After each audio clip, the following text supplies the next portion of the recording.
नमस्कार मंडळी, सर्वांचं शासन निर्णय GR या चॅनलवरती सहर्ष स्वागत. मित्र हो, आपल्या राज्य सरकारने अतिशय महत्त्वपूर्ण निर्णय घेतलेला असून आपल्या राज्यात तुकडेबंदी कायदा शिथिल करण्याची घोषणा आपल्या महसूल मंत्र्यांनी केलेली आहे. तुकडेबंदी कायदा शिथिल झाल्यास आता 1 गुंठा जमीनसुद्धा आपल्याला विकता आणि खरेदी करता येणार आहे. याआधी फक्त 10 गुंठे किंवा त्यापेक्षा जास्त जमीनच खरेदी विक्री करता येत होती. त्यापेक्षा कमी जमिनीची खरेदी विक्री होत नव्हती. त्यामुळे अनेक लोकांना, जनसामान्यांना अडचणीचा सामना करावा लागत होता. पण आताच पावसाळी अधिवेशनात कालच आपल्या महसूल मंत्र्यांनी तुकडाबंदी कायदा रद्द करण्याचा निर्णय जाहीर केलेला असून या निर्णयामुळे आपल्या राज्यातील लाखो लोकांना याचा फायदा होणार आहे. विशेष करून याचा फायदा शहरी भागातील लोकांना जास्त होणार आहे. मित्रहो, आज पावसाळी अधिवेशनात लक्षवेधी दरम्यान तुकडेबंदी कायदा शिथिल करण्याची घोषणा महसूल मंत्र्यांनी केली आणि याबाबत 15 दिवसात मार्गदर्शक सूचना तयार केल्या जातील.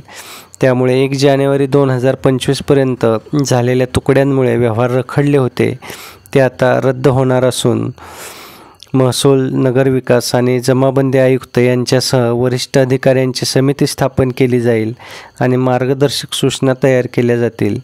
यामुळे याचा सुमारे 50 लाख लोकांना फायदा होईल आणि या संदर्भात ज्या काही सूचना असतील त्या या 15 दिवसात स्वीकारल्या जातील असं सुद्धा महसूल मंत्र्यांनी सांगितलं आहे. मित्र, महाराष्ट्रात महसूल अधिनियमानुसार तुकडेबंदी कायदा लागू आहे. प्रमाणभूत क्षेत्रापेक्षा कमी शेतजमीन खरेदी विक्रीवर राज्यात आपले निर्बंध आहेत.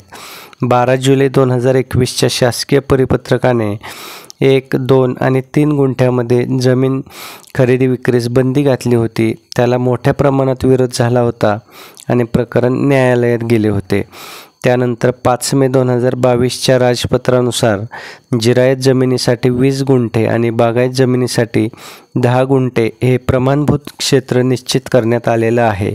यामुळे विहिरी, शेतरस्ते किंवा अन्य कारणांसाठी लहान तुकड्यांमध्ये जमीन खरेदी विक्री करू इच्छिणाऱ्या शेतकऱ्यांना अडचणींचा सामना करावा लागत होता.